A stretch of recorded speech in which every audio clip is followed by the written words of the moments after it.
Buenos días, doctora y compañeros. Mi nombre es Novillasmil Patiño Barrera, estudiante del programa de Derecho de la Universidad Nacional Abierta de Distancia. A continuación quiero compartirles uno de los casos relevantes que está contemplado dentro del material de estudio para esta etapa de la formación. Quiero compartirles el caso de Aguachica Cesar en el año 1993, en el cual se puede partir de la premisa que quien denuncia firma la sentencia de muerte. Parece escandaloso, pero pues así es. Las personas que se arriesgan aún en la actualidad a denunciar están arriesgando en sí su derecho fundamental a la vida. ¿Cómo hacen los delincuentes para conocer a sus víctimas? Pues les hacen un estudio, les siguen una rutina, les hacen inteligencia y seguimiento, pues para finalmente pues materializar sus intenciones, muchas veces pues logrando con el objetivo de silenciarlos, acabar con la vida de ellos. Dichas situaciones pues han llevado a muchas víctimas al exilio, tener que salir de sus territorios, abandonar sus familias y su entorno social pues para salvaguardar su vida. A partir de ahí entonces podemos hablar de la desaparición forzada, que podemos tener como sinónimo de esta situación el terror. La desaparición forzada pues se da generalmente por la vinculación política o social que tienen las víctimas. Muchos de ellos son líderes y lideresas, son sindicalistas o son personas que se dedican a trabajar por los derechos humanos. En el texto nos contaba a manera de ejemplo un relato que decía que a estas personas víctimas de la desaparición forzada las cogían, las mataban, las amarraban, las botaban al río, inclusive casos tan dramáticos que les amarraban piedras de tal manera que ellos se fueran al fondo del río y nadie pudiera recuperarlos. Y es que además de eso es tan terrible la situación que las personas tan siquiera podían intentar ayudarlos. Desafortunadamente tenían que contemplar cómo acababan con la vida de sus familiares o de sus conocidos, de sus vecinos, de los miembros de su comunidad, sin poder absolutamente hacer nada por ellos, ni por sus cuerpos. Tenían que dejar que el río se los llevara y nunca pudieron recuperarlos.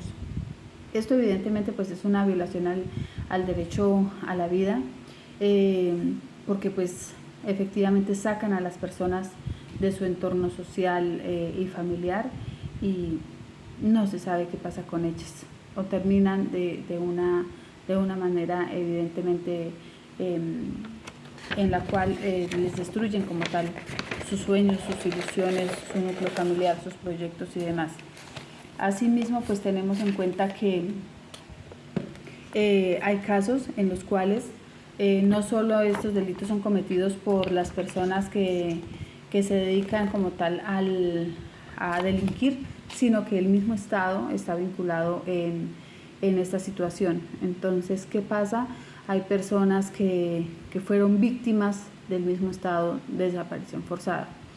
La desaparición forzada principalmente ocurrió entre los años 70 y 80 y pues con más auge entre los años 2001 y 2003, según pues las cifras estadísticas que hay.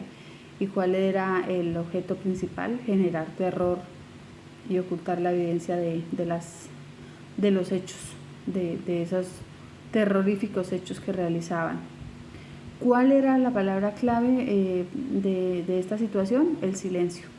Las personas prefieren y preferían, quienes son víctimas de la desaparición forzada, guardar silencio, no decir nada, pues para salvaguardar su integridad y la de sus seres queridos. Muchos casos se presentaron de mutilaciones a las personas, de torturas, los quemaban, los cortaban con motosierras o con machetes, desaparecían los restos botándolos al río o permitiendo que animales se los consumieran. Situaciones pues que son bastante dramáticas para las personas que son víctimas de este flagelo. ¿A quién podemos echarle la culpa? A los paramilitares, a la fuerza pública, a las FARC y a la ELN. Efectivamente, todos ellos son actores que está demostrado, según las investigaciones, que fueron los que ejecutaron muchas de esas vulneraciones del derecho a la vida en contra de las personas. Y eso que no existen los registros suficientes, solamente hay algunos casos que se arriesgaron a contar sus historias, y de esos casos hay registro, pero a pesar de eso, pues el acceso a la información a esos registros pues es muy restringido por lo sensible de la misma, y pues las investigaciones se hacen de manera casi que individual, no hay unificación, entonces eso hace que sea menos próspera pues la investigación y los resultados de la misma. Actualmente pues tenemos como consecuencia de esa desaparición forzada, se han encontrado fosas comunes en lugares recónditos del país, fosas comunes, cementerios en los cuales hay personas CNN que no saben quiénes son, no hay quien los reclame ni hay quien los haga duelo de ellos. ¿Qué se buscaba pues con esta situación, con este delito? Ocultar los hechos. Efectivamente, esa tragedia buscaban ocultarla de alguna manera, y por eso desaparecían pues la prueba, que como tal vienen siendo los cuerpos. La desaparición forzada pues a la larga también es una tortura, porque las familias, los sobrevivientes tienen muchas preguntas: ¿dónde están sus seres queridos? ¿Qué les hicieron? ¿Están vivos? ¿Murieron? ¿Dónde están? ¿Cómo murieron? Y todo ese sufrimiento, no solo físico sino psicológico, efectivamente se convierte en una tortura. Actualmente tenemos pues la unidad de búsqueda para personas desaparecidas, sin embargo pues como lo decía anteriormente, pues los registros no son suficientes, y esto hace que pues digamos que la estadística que tenemos en este momento tal vez esté muy lejana pues a la realidad. De otra parte pues tenemos también otro delito, que es la tortura, la cual se practica con el fin de obtener información o con el fin de castigar a la víctima o de tomar algún tipo de venganza en contra de ella o de terceros. ¿Qué pretenden pues con la tortura? Hacerlos hablar. En sí pretenden buscar información. Entonces, ¿cómo lo hacen? Causando dolor, causando sufrimiento tanto físico como mental, intimidando a las personas o a los terceros, a fin de encontrar lo que buscan. Este crimen de tortura es una violación evidente de los derechos humanos y está contemplada en el derecho penal internacional. Y se considera que es un crimen de lesa humanidad cuando es de forma sistemática, y es un crimen de guerra si es ejecutada por grupos armados, situación que no es ajena pues en nuestro país. Las situaciones en las que se presenta la tortura están identificadas según la investigación en 4: las detenciones en estado de excepción, las masacres ejemplarizantes entre comillas, las ejecuciones extrajudiciales y durante los secuestros, porque generalmente las personas que fueron secuestradas con fines políticos o con fines económicos, muchos de ellos sufrieron encadenamientos, amenazas, prácticas inhumanas, hambre y pues a la final pues la desaparición, porque nunca se supo qué pasó con ellos. ¿Qué pasa mientras tanto con las víctimas? Pues las víctimas no tienen cómo defenderse, no tienen quien los proteja, ellos en sí mismos no pueden hacer nada porque tanto física como psicológicamente están sometidos, entonces no pueden ejercer, tratar de proteger sus derechos.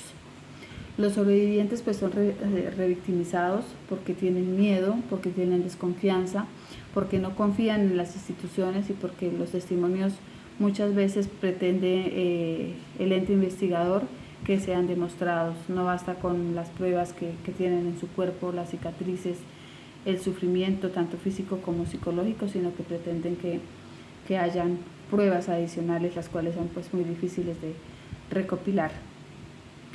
De otra parte tenemos pues que Amnistía Internacional, y en una visita que hizo el Comité Interamericano de Derechos Humanos, pudo evidenciar pues que en el país efectivamente existe una práctica sistemática tortura, y no solo en las personas civiles sino en los detenidos. Resulta que hubo una parte de la historia de nuestro país de la cual se denominó el Estatuto de Seguridad, en la cual se concedió a la fuerza pública facultades para que juzgaran a civiles en tribunales militares, y hubo también detenciones administrativas en los que se conocieron como los estados de excepción. Entonces, en esa situación se presentaron muchas escenas de tortura en las cuales pues capturaban a las personas, las llevaban a instalaciones militares y eran sometidas a golpes, a asfixias, a descargas eléctricas, les hacían aguantar hambre y inclusive los drogaban. Y por el aspecto psicológico también eran amenazadas, les prohibían el sueño y pues eran insultadas. Entonces son situaciones que a lo largo de las investigaciones se ha demostrado, por ejemplo, que en la Escuela de Caballería de Usaquén en Bogotá se presentaron esas situaciones, aparentemente protegidos por el mismo Estado y dentro del Estatuto de Seguridad, practicaban este tipo de situaciones en contra de los derechos de las personas, de los ciudadanos colombianos, y los sometían a torturas físicas y psicológicas. Entonces, en estos términos, pues le doy el paso a mi compañera para que nos comparta también pues, su análisis frente a algún otro caso que haya llamado la atención dentro del material de estudio. Muchas gracias.